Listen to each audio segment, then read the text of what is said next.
Tom complained about his debts every month, and every month he kept living the same life. John knew freedom was not about showing off, but he still kept buying new watches. Olivia wanted to save money, but she kept finding herself in discount aisles again. Leo knew he was supposed to do his homework, but he couldn't put the tablet down.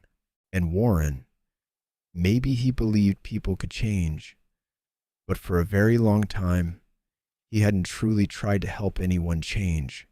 And me, I had consumed hundreds of hours of content about financial freedom, but I was still repeating the same behaviors. That's when I realized something. Most people actually know what they're supposed to do, or at least they sense it somehow. But even though they actually want to do it, because they never truly begin, they keep living while secretly feeling guilty inside. They choose it. We choose it. I chose it. And one day, I learned that this situation actually had a name. And let me tell you something. You fight something much more effectively when you know its name. So then, let me tell you a story.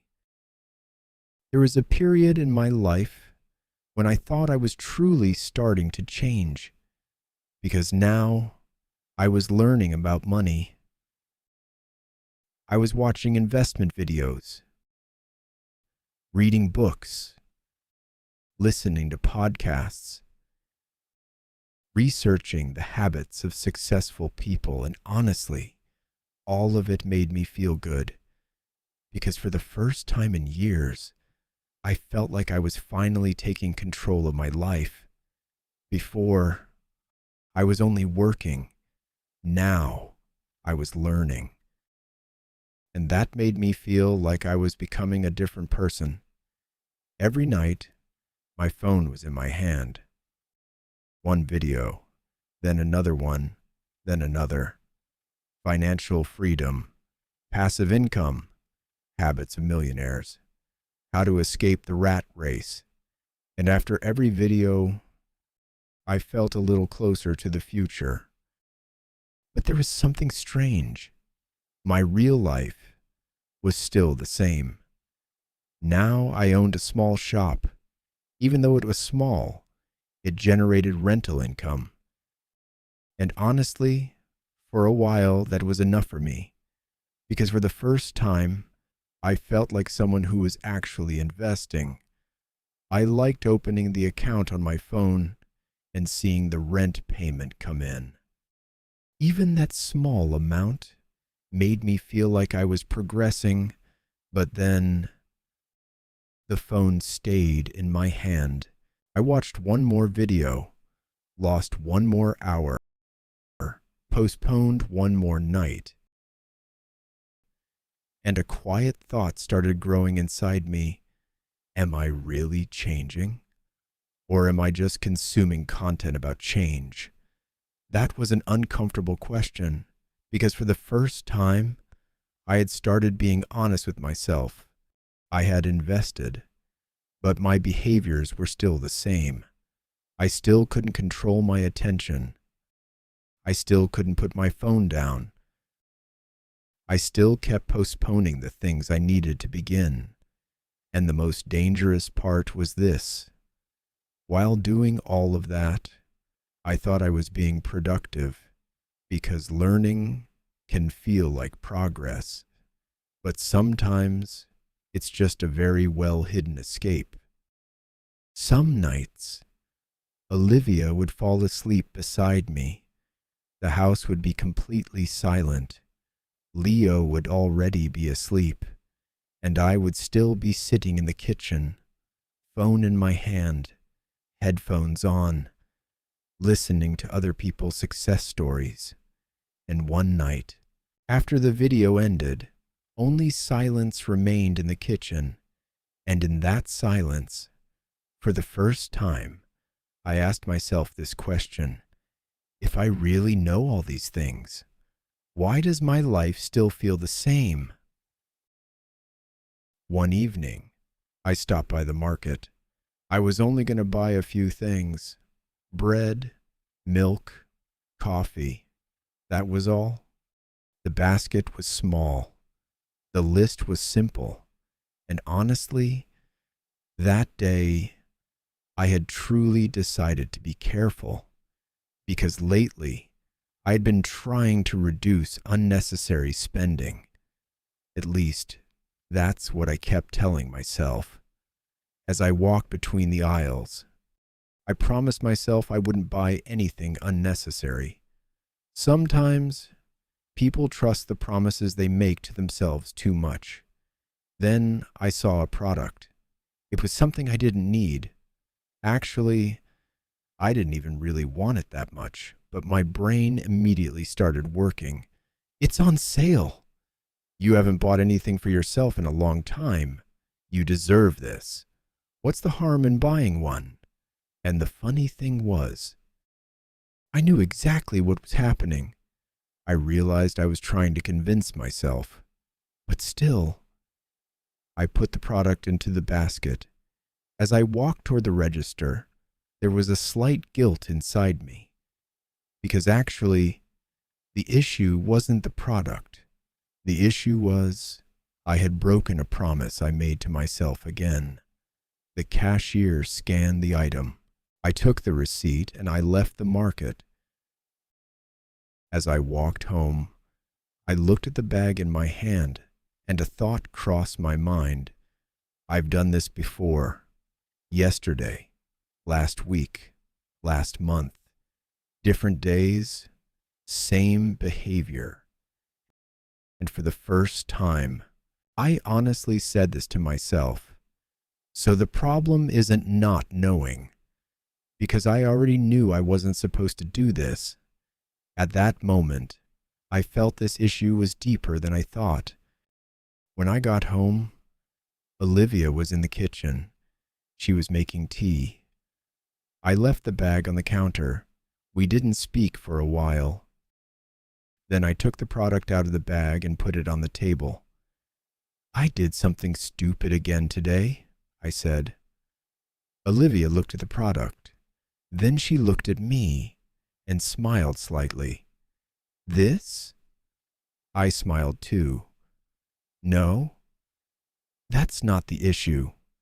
I sat down in the chair, and for the first time, I felt genuinely angry at myself. I know I don't need it, Olivia. I know I shouldn't buy it, and I still do it. Silence. Then Olivia laughed softly. I do it too. I lifted my head. What? Last week, she said, I went into a store to buy something, and I told myself, you're only going to buy what's on the list, Olivia. Then she shrugged. Sometimes people trust the promises they make to themselves too much. We both laughed. Then I said I'd buy this too. Then it was on sale. Then I justified it to myself. And when I got home, I regretted it. There was silence for a while. Then Olivia spoke while stirring her tea. The same thing happens at work too, actually. Today, a nurse said, I'm starting to save money this month. 5 minutes later, she was browsing shopping websites on her phone. We both laughed again, but this time, it didn't feel that funny.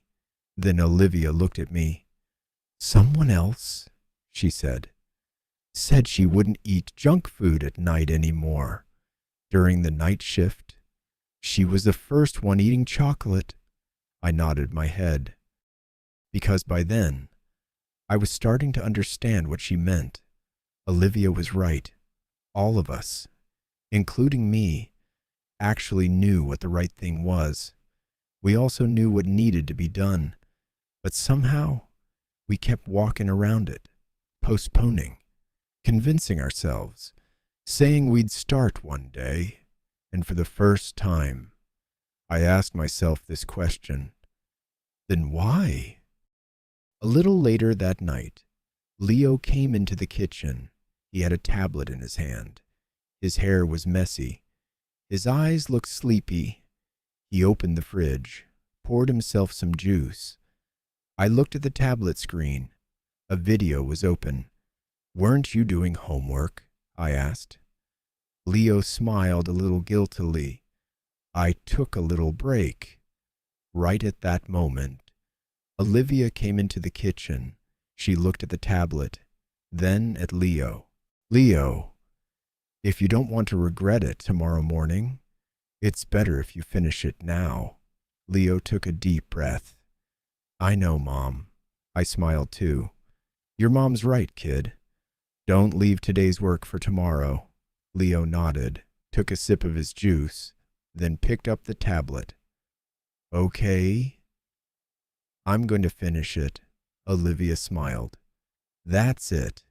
Leo walked back toward his room, and as I watched him, I thought this. Maybe the human mind doesn't really change that much, whether we're children, teens, or adults. A few days later, I was having coffee with Tom. Fatigue was pouring from his face. His tie was loosened. His phone kept ringing. He was checking emails with one hand and complaining with the other. "This life is going to kill me, Michael," I smiled, because Tom had been saying that for a very long time. The waiter came. Tom looked at the menu, took a deep breath, and said, "This month, I'm really going to be careful. No more unnecessary spending. No more buying coffee outside. No more stupid orders." I nodded. "Good." About 30 seconds later, he ordered a large coffee and dessert beside it. After placing the order, he looked at me. Then he remembered what he had just said and started laughing. "This is the last one," he said. "After this, I'm starting for real. You'll see." We both laughed, but this time, I was seeing it differently now. Because a few days earlier, I would have thought Tom was simply undisciplined. But now, I was beginning to feel this was something deeper. It wasn't that Tom didn't know what he needed to do. Actually, he knew very well. The problem was, he couldn't consistently repeat what he knew. Tom took a sip of his coffee, then quietly said this. "You know, Michael, sometimes people get tired of the promises they make to themselves." That sentence felt heavier than I expected, because I think all of us were a little tired. John was different, at least from the outside. When people looked at his life, they saw a successful man, nice watches, nice cars, elegant restaurants, crowded tables, and honestly, there was a time when I saw him that way too. One evening, we were having dinner together. John was energetic as always. He ordered without even looking at the menu. Then he took out his phone, started showing me the watches he had just bought. "So," he said, "not bad, right?" I smiled. They really were beautiful. But this time, I noticed something else. Even while John was talking, he didn't look that happy. After a while, he leaned back and quietly said this. "You know, Michael, these things used to excite me more." When I heard that sentence, I went silent for a moment, because for the first time, I had heard exhaustion in John's voice. Then he laughed softly. "I keep telling myself, this is the last expensive thing. Then suddenly I realize I bought something else again." He looked at the table, then quietly continued, "You know what's strange? Sometimes I don't even really want them anymore."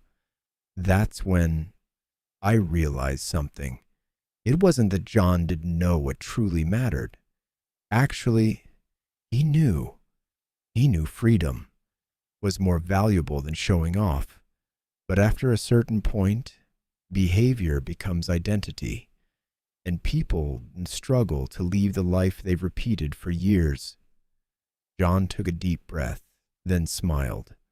I guess people can't easily leave the life they're used to. I nodded, because I think all of us were living inside our own habits a little. That night, the house was completely silent. Olivia was asleep. The light in Leo's room was off, and once again, I was sitting in the kitchen. The laptop was open, but this time, I wasn't watching investment videos, because now I was trying to understand something else, myself. I thought about Tom. I thought about John. I thought about Olivia. I thought about Leo. I thought about myself. It felt like all of us were doing the same thing. We knew what the right thing was, but somehow we kept walking around it.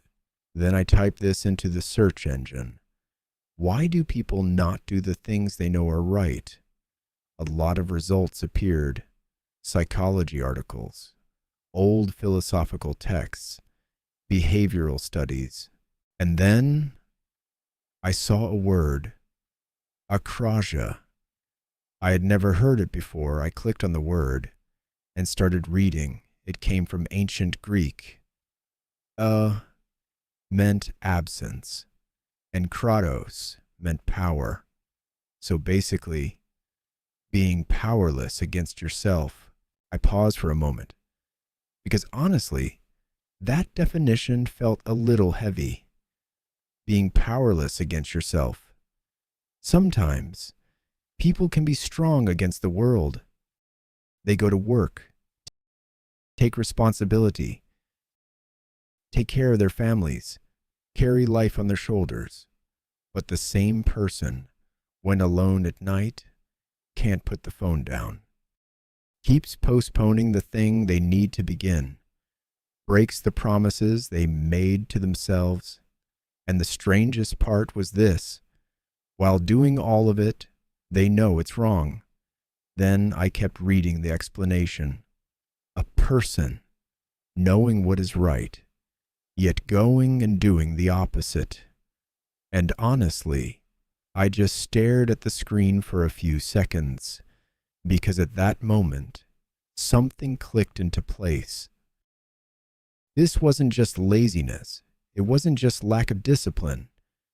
This was something much older, much more human. This was what Tom was doing. This was what John was doing. This was what I was doing. And maybe this was what most people experience throughout their lives. Because when I thought about it, Akrasia was everywhere. People wanted health, but harmed their bodies. They wanted freedom, but buried themselves in debt. They wanted to begin, but kept postponing. They wanted to spend more time with the people they loved, but couldn't get off their phones.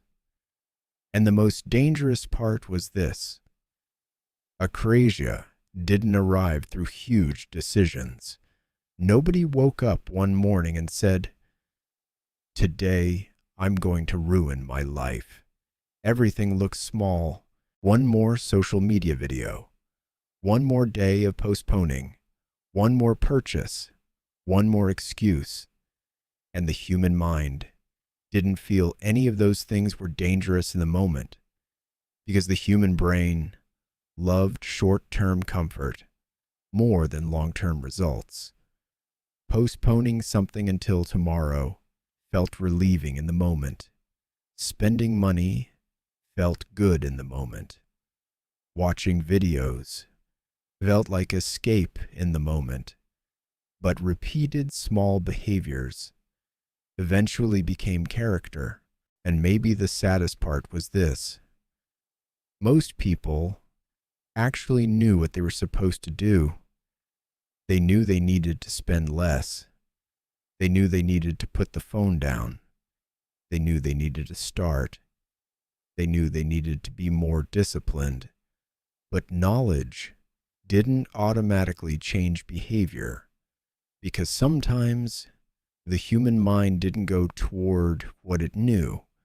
It went toward what it was used to.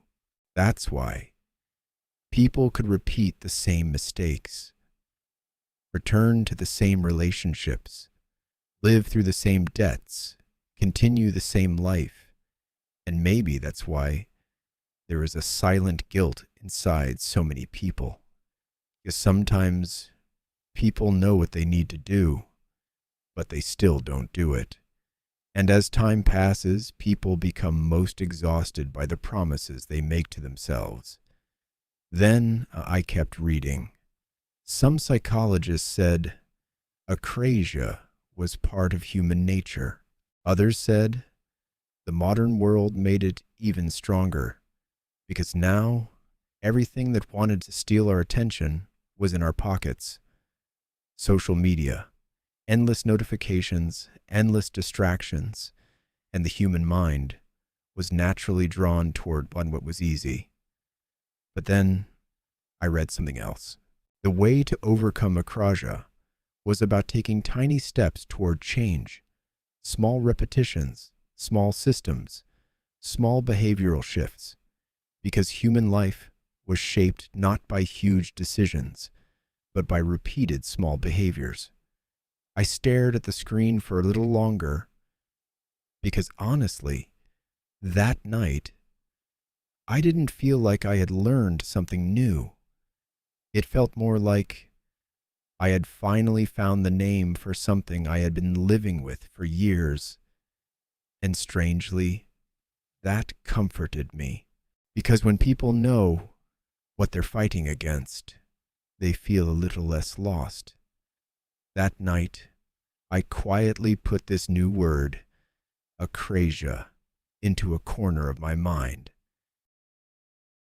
And the next day, I found myself strangely impatient to meet Warren and talk about this concept with him. I met Warren at the park. He was sitting on the usual bench. He looked calm. There was coffee in his hand.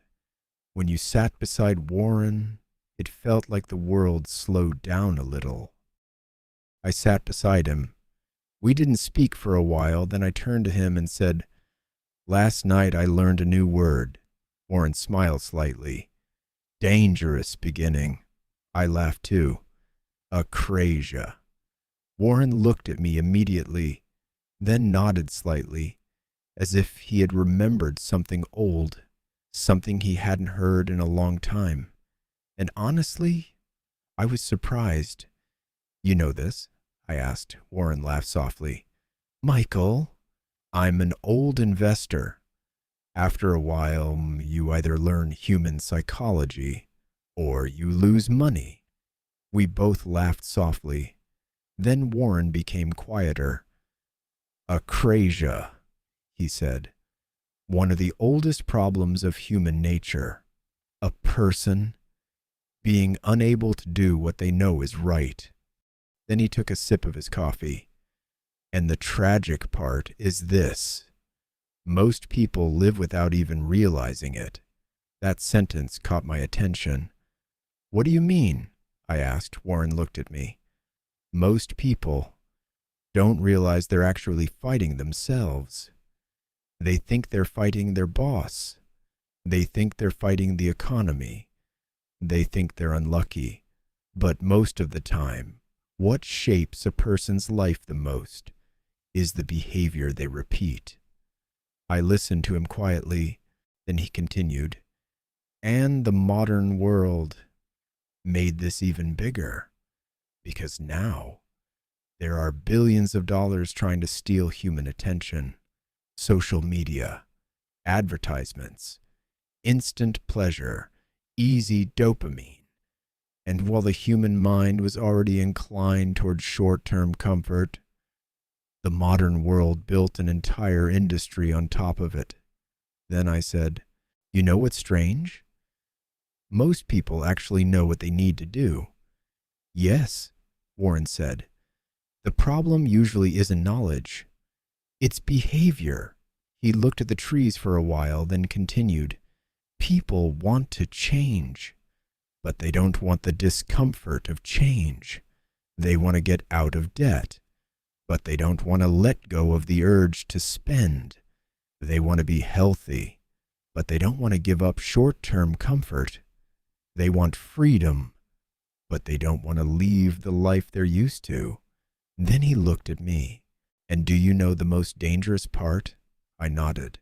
After a while, people get used to their own behaviors, and repeated behavior turns into identity. I thought about John. I thought about Tom. I thought about myself. Then I looked at Warren. What about you? What was your Akrasia? Warren didn't answer immediately after that question. He stayed silent for a long time. Then for the first time, I saw a slight exhaustion on his face. For a long time, I stopped trying to help people. Silence. Because I had convinced myself that people don't change. When I heard that sentence, I couldn't say anything for a moment. Warren continued, after a certain point, watching the same mistakes again and again wears a person down, and people slowly begin pulling themselves away. Then he smiled softly. But I guess that was another kind of Akrasia too, because somewhere inside me, I still knew people could change.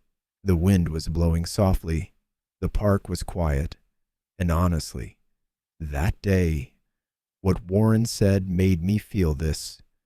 Maybe humanity's greatest battle was not with the world, but with itself. When I got home that night, it was already dark outside. Olivia was in the living room. Leo was in his room trying to finish his homework. The house was quiet, and I went into the kitchen.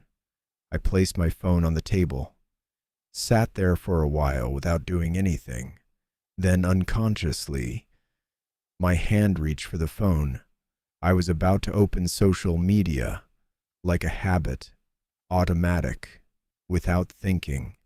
But this time, my hand stopped, because now I knew what I was fighting, and strangely, even this small awareness had already changed me a little.